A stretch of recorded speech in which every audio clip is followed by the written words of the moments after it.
Howdy out there. This is Ed Doherty, also known as the CNC dude at Suncoast Technical College, and it's pretty much sunny Sarasota, Florida most of the time, except for last September 28th. We had Hurricane Ian come in and wreaked havoc. We were watching the storm. I always watch the NOAA hurricane pages. It's pretty accurate.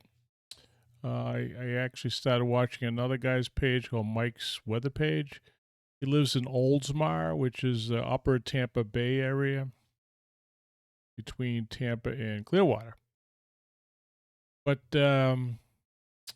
like anything, you have the cone of uncertainty, and he was pretty accurate that the NOAA 3-day window is very, very accurate. And guess where the accuracy was? Like heading our way, and we are about 60 miles south of Tampa, like Tampa Airport. And Fort Myers is about another 60 miles south of us. So we're like in between, like 120 mile an hour, 20-mile swath. As it turns out, the center of the hurricane ended up going between Charlotte Harbor and the Caloosahatchee River. This is actually a Peace River on Charlotte Harbor and a Caloosahatchee River on the Fort Myers side. I just pulled up Mike's weather page, his Facebook thing. He's got actually a YouTube channel and a regular web page. He took a video of Rotunda West, which is near Englewood, which is about 10, 15 miles from our house. I have some friends that live in Rotunda. Watch this video here. Pause this for a second. Mute it. Wait for the ads to die.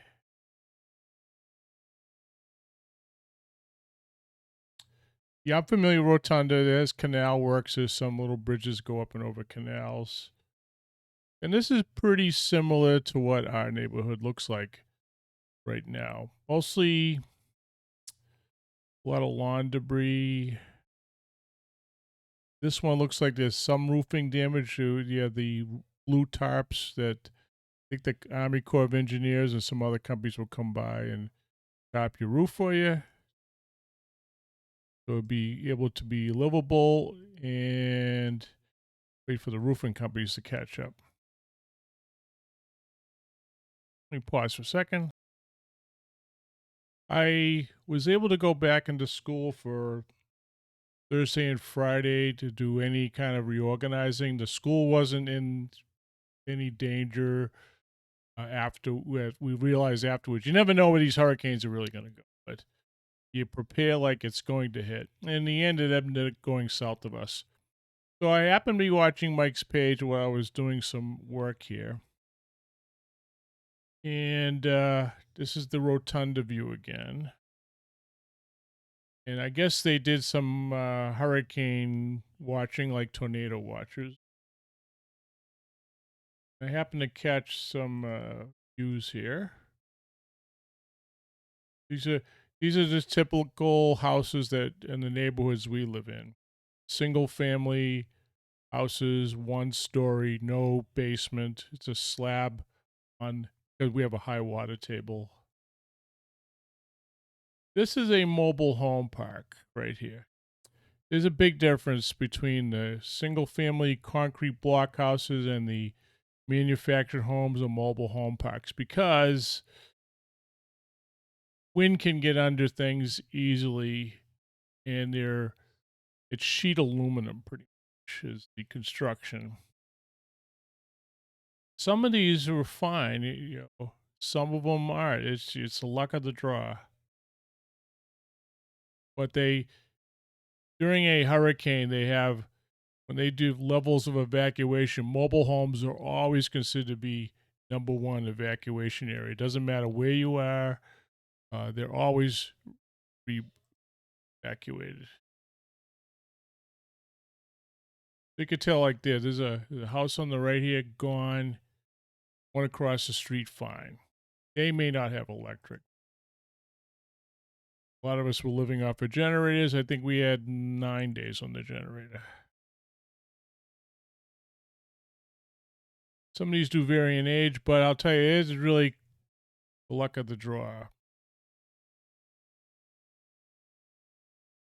And here Mike's talking about the weather models. He follows the same things. As the white areas, the 3-day window. This was way, way back. Like, that would have been, hell no, we're in September. We're showing how it's looping around. This is pretty good. It looks like it's going to Panhandle, right? But we're talking like way below Cuba here.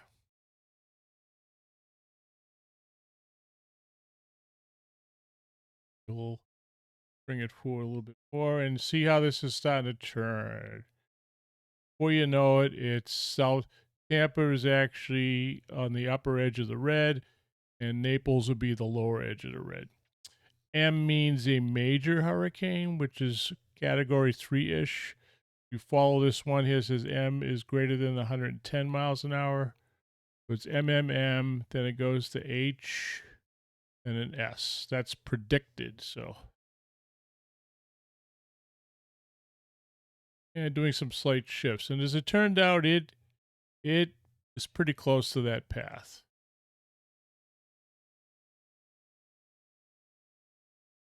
Backing it up now. Okay, just to review, he's got his little got a lot of loops and stuff he saved here. Now we're watching the eye, right? And we were hearing that it was going to go up here. You see Naples, obviously, on the map. North of that is Bend, is Fort Myers, and the Sanibel Island, Charlotte Harbor. We're about like on.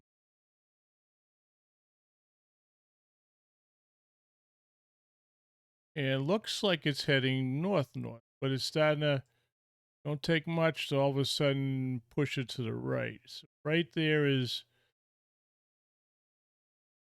Charlotte Harbor, Fort Myers to the right, highest winds are to the right-hand side.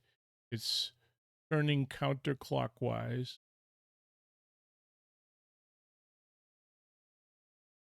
That's making landfall right there. The highest winds are right there, right before the eye. The eye is very pronounced and big. So everything to the right is going to be big time winds.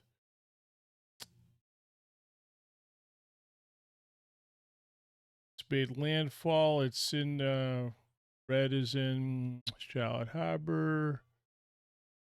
Big poundings going on over here between Naples and Fort Myers and Sanibel right there.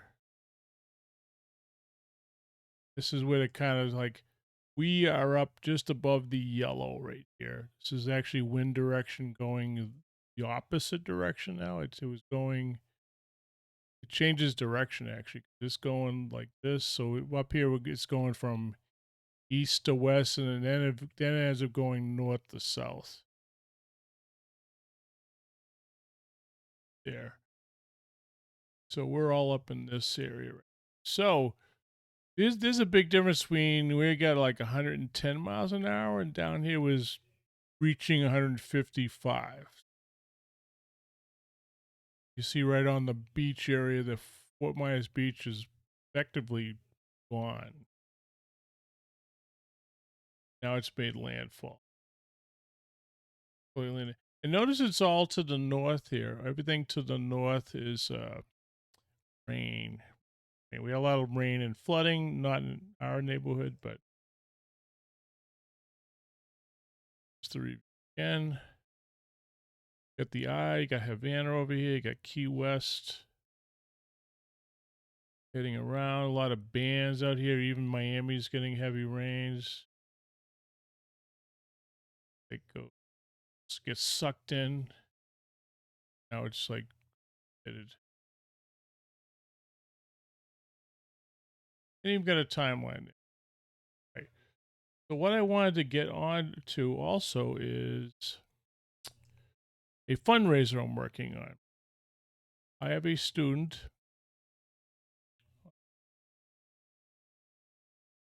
And I will tell you, this is a GoFundMe page, and I drove there last Wednesday or Thursday, I think. That's the mobile home park, probably about 10, maybe 15 miles south of our house. And that's what's left of where they live. Daniel is in our class. He was in our high school class yet last year. Now he's taking another year as an adult. His brother and his mother, and that's it. And they evacuated per recommendations. They told us some people in this park did not evacuate, and they had to drive out in the middle of it. That's what we're looking at right there. This is not a fake. This is for real. And the rents were very high in the area, probably why they chose this particular place to live, because a concrete block house like ours is probably $750 a month more than they paid for this. I actually checked a rental on my street that was $2,600, I think. And we do have apartments, but not a ton of them. Not like I saw when I lived in New Hampshire. So a lot of people are renting manufactured homes or renting houses. And hopefully you can split the costs and stuff. But this is not a fake site. This is, they really need it here. It was organized by Daniel's mom's aunt. And want to read more? I even said here that some people were coming at night and terrible people thieving and robbing stuff. But anyway, this is not fake. Not fake. And when I left after I visited Daniel, I didn't know what to do, and I actually made my own Facebook fundraiser. Made this one here. I used the picture from the GoFundMe because I didn't want to take a picture when standing in front. But this is a Facebook fundraiser. This is also legitimate. It's me. I have two different Facebook accounts. This is my teacher account. I've saved it on both, and I did 126 and only 14 made it. I'm even asking just for $10 donations. Figure if we get like 100 people at $10 a piece would be $1,000, so that'd be a good bump. And these are some other pictures of construction there. See there. I saw that little shed in the back, and I think they were trying to store stuff there. That's not their normal car. That car had died, and they have another car they're driving, so they do have something to drive. They're living in another place, but I really don't know the situation. We're trying to locate a rental unit, and also Daniel doesn't drive at the moment, so we try to make sure we can get him to school. Because he's ready to graduate in January, and we want to be able to make sure he can get to work. So none of this is fake. But that's pretty much what's going on in our neck of the woods. So let me pull up some other pictures here. I did a little clip here. This was actually from a video I took like maybe hours before the tree on the left got blown down. They're about 60 feet tall. Property line. That's another me. So let me go back to the beginning. That's the one tree that was left, which is now leaning, and the root was coming out of the ground. Another view there. There's some tree guys working there. We have a pool that a lot of the screens got blown out. That's them working up in the tree. Guys there, dropping the branches down, using this lift truck. Notice how much it's leaning over now. This is a view from, this is the tree that fell down. They had already cut that up and moved it. It was pretty much blocking the access to the house and missed this by inches. But of course, all the shrubbery and stuff was hanging way off the side. right there. So I got shed and garage here. Still working on that. So they were working that way. Eventually, they brought in a crane. We're trying to use the bucket truck. Becoming a lot of work. This is just the first tree. That's all of the tree right there. And I took some pictures afterward. Very minimal damage. I think maybe we had a little bit of a shingles there. You can see it's leaning. Now it's that way next to the trees. Then they brought in this big crane. This actually helped them out a lot. I'm sure it's not cheap to do that because I also had to pay for this. Hopefully, I'll get reimbursement from insurance. I'll tell you, these guys are very athletic up there. Hanging a, he had climbed up there with the chainsaw, would hook up the crane and cut it off. He's making a cut. That's in my driveway. And pop it off. And I went up to the side of my house so I can get some better pictures. Pretty interesting work. That's a very big piece. Obviously, right there, that's when they dropped it on the ground. Going through a house would not.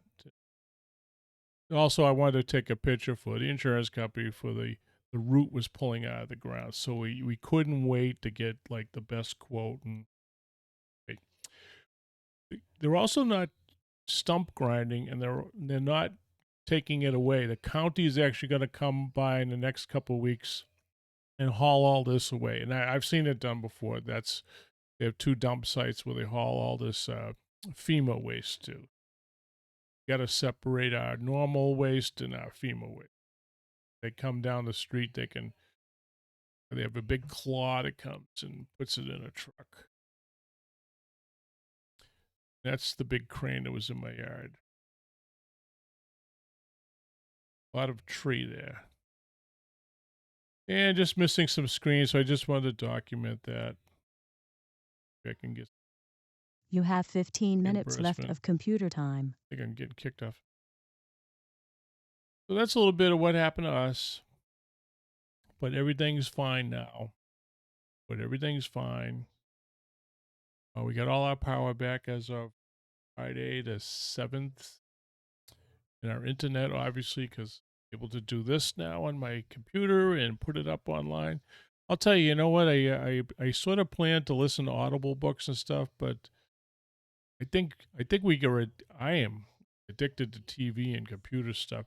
I had an antenna out the front of the house, and I could get a couple of channels, Fort Myers stations, so there were 24 hours a day of hurricane stories and news. The Tampa stations had pretty much signed off on weather coverage after a couple of days because they weren't affected pretty much at all. And when I went north to share gasoline and food, you could tell further north people were back to business as usual. And I started thinking about Daniel's story, and I go to the supermarket, and I'm thinking about these people don't know that there are people like that family that have nothing right now. But it'd be like if you lost your house in a fire. We'd all like feel bad about it. We see what we can do to help, but we also have our own lives. So, but I would like to help Daniel out and his mom and his brother in order for them to recover a little bit and get another place to stay. So if they get some enough money together so they can have the old first and last month's rent and all that stuff, so they can find another place and restart again. So that's about it. So anyway, CNC Sue signing off. We're going back to school on the 10th on Monday, which is tomorrow. And we'll be back at it again, CNC machining, with some more CNC machining stories. Talk to you later.